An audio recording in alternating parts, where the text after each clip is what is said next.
Sister Katia Avero said that this World Cup is his last dance.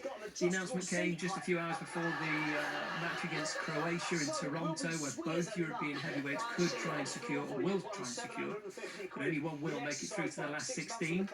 Coverage begins just before midnight here on 5 Live with Jonathan Pearce and Matt Upson. I'm pleased to say that the pair join us live now on the programme. Hi guys. Hi, how are you? Yeah, very good, thank you.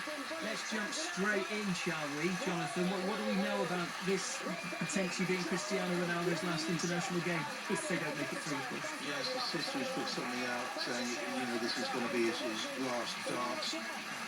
We were talking about this being the first time two 40-year-olds have met in a World Cup stage, pedigree of 11 World Cup final tournaments between Ronaldo and Modric's 432 international, 6 Ballon d'Ors, 61 trophies. But the thunder has been stolen by CR7, hasn't it, with this announcement? We'll wait to see if it's confirmed. It is only, at this moment in time, speculation. I think we need to say that he's coming to the end. We know that because, let's be frank, he hasn't been great at this World Cup. And the big debate goes on, and Matt will know more about this than I. Should he be playing at all? Does he actually now impede Portugal? Does he hold them back? Yeah, I mean, that's the balance, Matt, isn't it? I guess you've got a talisman like that. You've got what is widely regarded and acknowledged as, one of the greatest to ever grace the game.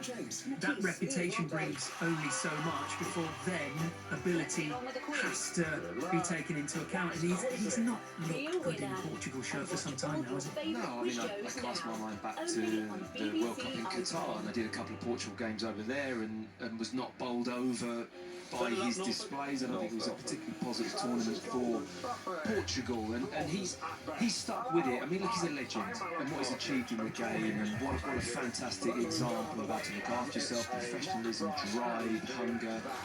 The man is at the top of the tree in terms of what he's achieved, but football does move on. What you did yesterday, when you come to somewhere like a World Cup, shouldn't actually really matter as what you do in today.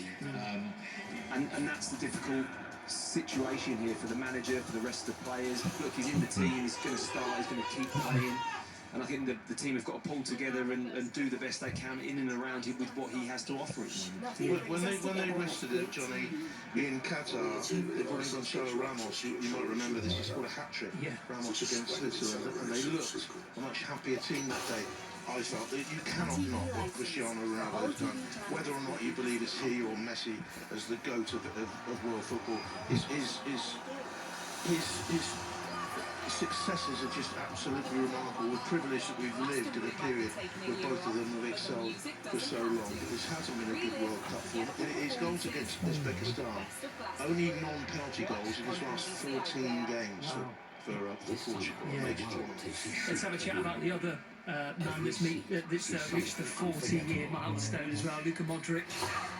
We haven't heard he's retiring, but I mean, it probably goes without saying that it's his last World Cup anyway. What a player he is, or has been. It makes me feel a bit better doing this game with a couple of 40-year-olds on the field, or maybe not actually, that they're still playing at this level in such great shape. But yeah, I mean, what a guy, makes them tick. I thought he was a little bit off the pace against England, a little bit kind of slow for the penalty that he gave away, and then got into the game a bit better and then was taken off, but has grown in the last couple of games. And I think against a Portuguese midfield that, in my opinion, is top of the tree, I think really he really has got his work cut out today in the midfield there with Kovacic alongside him. Yeah, Matt, I wanted to talk to you about the psychology and just the experience of playing in a World Cup. You're a man that's been there, you're a man that got to the last 16. Hey, it would be remiss of me not to say you're a man that scored in the last 16 as well, but we don't want to talk about the result.